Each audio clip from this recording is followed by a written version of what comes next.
Soy Jorge Álvarez, soy el responsable de la Brigada de Atención Psicoemocional por parte de Psicólogos Sin Fronteras México y del Programa de Intervención en Crisis de la Facultad de Psicología de la UNAM. Esta ocasión me toca el honor de presentar, porque es un honor, a la doctora Aurora Molina. Ella es médico psiquiatra, colabora en el Instituto Nacional de Psiquiatría Ramón de la Fuente Muñiz, en el área de urgencias psiquiátricas, y ella nos va a hablar muy puntualmente sobre lo que son el área de su especialidad, los primeros auxilios psicológicos. Doctora, bienvenida, muchas gracias por participar en este esfuerzo colectivo y le cedo la palabra. Muchas gracias por la invitación. Bueno, pues en esta pequeña cápsula vamos a hablar sobre los primeros auxilios psicológicos. El objetivo es comprender las características y los lineamientos de los primeros auxilios psicológicos. Bueno, primero, ¿qué son los primeros auxilios psicológicos? Es una primera respuesta que está dirigida a auxiliar a una persona o a un grupo de personas que están pasando por una situación de conflicto, por una crisis o una situación traumática, y que no están logrando enfrentar la situación con las habilidades que habitualmente se utilizan para solucionar problemas. Es una situación que requiere de mayores estrategias o de diferentes estrategias para poder sobrepasarla, ya sea porque la persona está en un momento de pobre regulación emocional o está sufriendo una situación de estrés o depresión de tiempo o algún otro tipo de presión. También le podemos llamar primera ayuda psicológica. Es importante que se proporcione en el lugar en donde está la crisis. Es decir, esto no es algo que se dé a nivel del consultorio del psiquiatra o del intervencionista en crisis, porque no es solamente para profesionales. Cuando se es un primer respondedor, alguien que provee de primeros auxilios psicológicos, es importante que la persona esté cerca. Es muy frecuente que se trate de trabajadores sociales, de psicólogos, de paramédicos, de bomberos, de maestros, de los cuidadores de un enfermo. Y así que no es una persona que tenga que dedicarse a eso. Es una persona que conoce a la persona, tal vez conoce o no a la persona, pero al menos conoce su situación, porque está en la misma comunidad y más o menos reconoce cuáles son las características de esta comunidad. Y es una persona que debe identificar, eso sí, si existe un riesgo mayor, de manera que esta persona pueda conectar al paciente a recibir una atención ahí sí más especializada. Vamos a ver la siguiente diapositiva. Entonces, ¿cuáles son los objetivos? Primero es ayudarle a la persona a calmar, es escucharle activa y reflexivamente, que ahorita vamos a ver cómo es la escucha activa o reflexiva, y es ayudarle a que con sus propias estrategias la persona resuelva o al menos tenga un esquema general de cómo puede actuar en los siguientes momentos en esa situación de crisis. Ese es el primer objetivo. La otra es lograr conectarlo con algún otro grupo más profesional si es que se encontraran algunas situaciones de riesgo, como puede ser riesgo suicida, si puede haber autolesiones, si puede haber conducta agresiva o alguna otra situación que ponga en riesgo la vida de la persona o de las personas que están a su alrededor. Vamos a pasar la que sigue. Entonces, ¿qué se necesita para ser un primer respondedor o una persona que provea de primeros auxilios psicológicos? Una es que al menos conozca la estructura o el método que podemos utilizar, que ahorita lo vamos a ver un poco, pero que también sea lo suficientemente flexible para poder llenar las necesidades de la persona, que van a ser muy diferentes a los de cualquier otra persona. El ser empático y altruista, ahorita que hablemos de escucha reflexiva, no es suficiente que la persona entienda lo que el paciente está diciendo. Es necesario que se lo exprese y que le diga a la persona a la que está escuchando que le está entendiendo y que está haciendo algo con eso. Que se tenga la capacidad para manejar las emociones, primero las propias, las del entrevistador, las de la persona que está proviendo de primeros auxilios psicológicos, para poder también ayudar a la persona a regular las emociones negativas y así evitar conductas de riesgo. También es importante que haya disposición para el trabajo en equipo y es importante que haya el interés por adquirir nuevos conocimientos, que no nos quedemos con lo que nosotros hacemos como cuando platicamos con un amigo y queremos darle consejo. Eso no es primeros auxilios psicológicos, es un poco más allá. En la siguiente diapositiva. Entonces, se requiere, uno, de empatía. No sirve solamente que yo entienda a la persona que me está hablando y sepa lo que tengo que hacer. Es importante que yo sienta lo que el otro siente y entonces a partir de eso pueda responderle. Es importante ser cordiales, incluso si lo que estamos escuchando no nos está agradando. Hay muchos pacientes que pueden ser hostiles, a pesar de que son ellos quienes nos contacten, pueden ser hostiles porque nos ven como parte del sistema de salud, entonces hay un enojo posiblemente hacia algunas personas de este sistema y puede ser que a nosotros nos toque recibirlo y no por eso debemos dejar de ser cordiales. Debemos darle al paciente seguridad, mostrarnos activos. Ahorita vamos a hablar de cómo es la escucha activa y en qué consiste esta actividad. El comunicar esperanza, independientemente de cómo está la situación del paciente en particular, encontrar la forma de que la persona pueda ver una salida, aunque no sea de lo más inmediato, pero que pueda ver que hay un camino a seguir en donde las cosas se pueden resolver.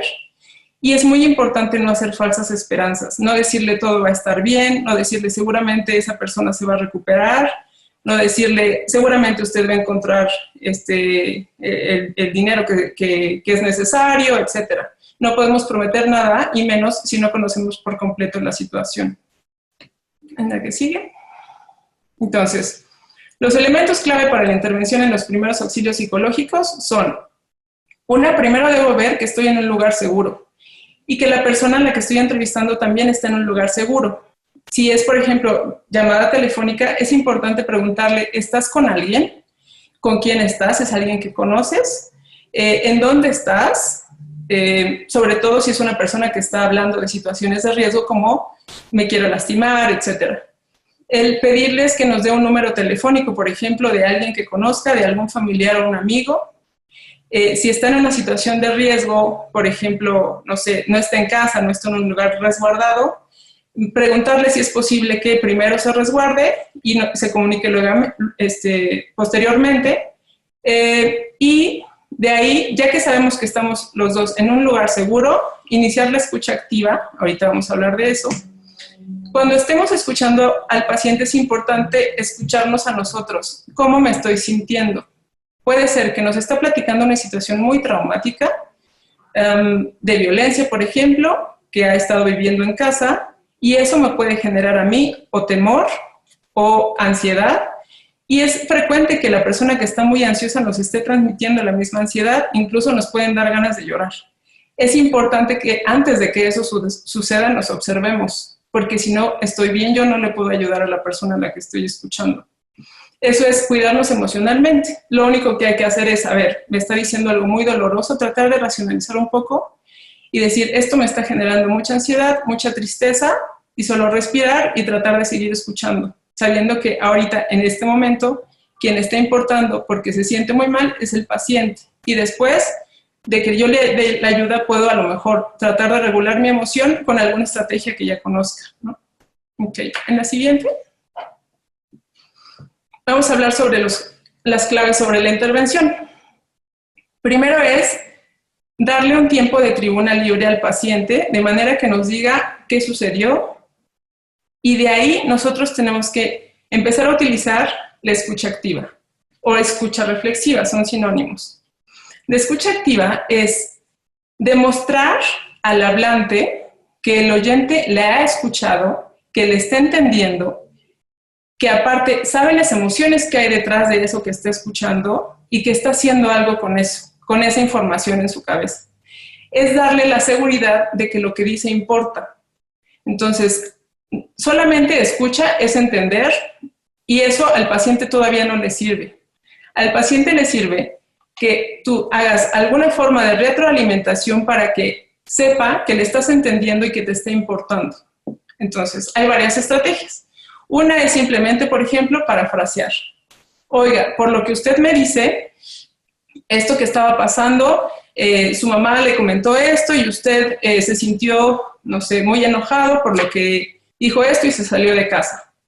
Simplemente es repetir lo que él me dijo en una forma de resumen, a lo mejor incluyendo una emoción que el paciente a lo mejor no me dijo.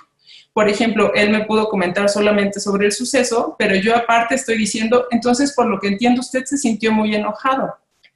Eso es reflejar el estado emocional que hay detrás de lo que me está diciendo. Es otra forma de escucha activa. Por ejemplo, oiga, usted me está diciendo que estaba tan desesperado estando en casa, ya llevaba 2 semanas ahí, y usted decidió salirse y se fumó 2 cigarros. Siendo que usted conoce los riesgos, usted se sentía tan desesperado que tuvo que hacerlo. Es decir, yo ya agregué el hecho de que lo veo desesperado, a pesar de que él no me lo comentó. Esto es importante también, sobre todo si estamos en una llamada telefónica, porque él no está viendo mi cara, no está viendo mi expresión, por lo tanto no sabe qué estoy sintiendo o qué estoy pensando sobre eso. Por eso es importante parafrasear, validar, reflejar el estado emocional del mismo paciente y en alguna forma estar de acuerdo, aunque incluso yo pueda no estar tan de acuerdo. Por ejemplo, antes de que yo le diga, oiga, ¿cómo que se salió y no tomó las medidas de precaución? Oiga, y se puso tapabocas o usó guantes, o al regresar usted se quitó toda la ropa y se bañó. Antes que eso es validar la emoción. Entiendo que usted, a pesar de que conocía los riesgos, se sentía muy desesperado por todo lo que había pasado y ya después, a pesar de que no había fumado porque estaban sus hijos, 2 semanas atrás usted ya lo controló y tuvo que fumarse unos cigarros. Estamos validando emoción, estamos solo reconociendo que la persona se sentía tan mal y por eso actuó como actuó. En este momento no es momento de decirle lo que tenía que haber hecho cuando estamos hablando de escucha activa. Posiblemente después, cuando la persona ya está regulando mejor las emociones, podríamos buscar estrategias para que la persona la siguiente ocasión lo haga mejor. Pero al principio, solo validar, parafrasear, reflejar estado emocional y estar de acuerdo. Eso es escucha activa. Entonces, podemos animar a la persona a elaborar lo que dice a través de preguntas abiertas. Por ejemplo, oiga, y después de esto, ¿usted qué estuvo pensando? O después de esto, ¿qué fue lo que dijo con, no sé, con su familiar, con su pareja, etcétera? Simplemente para que nos platique un poco más y la persona pueda quitar toda esa maraña que tiene en la cabeza y la vaya organizando de manera que sepa cómo fue la crisis. Es importante que nosotros sepamos desarrollar la capacidad de escucha. Al principio nos sentimos un poco mal al solo estar repitiendo lo que nos dice. Oiga, entonces lo que pasó fue esto. Y el paciente dirá, pues sí, es lo que le acabo de decir, es lo que pasó. Pues eso es solo parafrasear, pero importa porque al menos el paciente se siente escuchado. Después vamos a ir agregando algunas otras técnicas de escucha más complejas, como esta de reflejar el estado emocional o validar, que puedan ser más elaboradas, pero es importante estarnos entrenando para eso. Ok, pasamos a la siguiente diapositiva. Hay muchas formas de no validar. Una, por ejemplo, es hacer exclamaciones de sorpresa o sobrecogimiento, posiblemente auténticas, pero es importante que si el paciente está ansioso o está muy asustado, no le aumentemos esta ansiedad con nuestras propias expresiones. Puede ser que sea auténtico, pero es importante que lo controlemos. No quiere decir que no le demostremos la preocupación. Sí es importante que nos mostremos preocupados por lo que pasó, pero que no nos veamos también envueltos en esa emoción de manera que piense que tampoco vamos a poder controlar eso, ¿no? No mostrarnos amenazantes o críticos antes de criticar o de decir, oye, usted se tenía que haber cuidado, o usted tenía que haber hecho, o cómo es que le pegó a su hijo, por ejemplo. Antes de eso, ver las emociones y ver cómo podemos ayudarle para mejorarlas. Evitar emitir juicios morales, evitar burlarse o desestimar a culpar al paciente por una emergencia y evitar falsas promesas, como le decíamos hace un rato. Evitar prometerle algo que a lo mejor no vamos a poder hacer porque no conocemos bien las circunstancias. Si vamos a decirle que vamos a hacer algo es porque ya tenemos el contacto de la persona, ya hay un horario, ya hay una fecha, hay un medio que está facilitado para poder hacerlo y si no, no prometer, incluso aunque tengamos toda la intención, detenernos mucho en prometer, aunque estemos muy preocupados por él. Entonces, en general, Dentro de las acciones del interventor de primeros auxilios psicológicos debemos tomar en cuenta varios componentes. Uno es primero el contacto psicológico, el hacer una buena relación con el paciente. Habría que preguntar, por ejemplo, primero darle el nombre, preguntarle el suyo, invitarle a hablar. A lo mejor le pueden preguntar si quiere que le hable de usted o que le hable de tú, tal vez dependa de la edad, tal vez si son menores de 18, sea normal que le hablemos de tú a esta persona, tal vez si son mayores podamos preguntar para ver cómo nos sentimos más cómodos. Evitar los juicios de valor, la escucha activa y estar sensándonos, el ver cómo estoy hablando, cómo me estoy moviendo, cuál es mi tono de voz, si me estoy enojando y qué tanto eso se puede reflejar o no en lo que estoy diciendo, etc.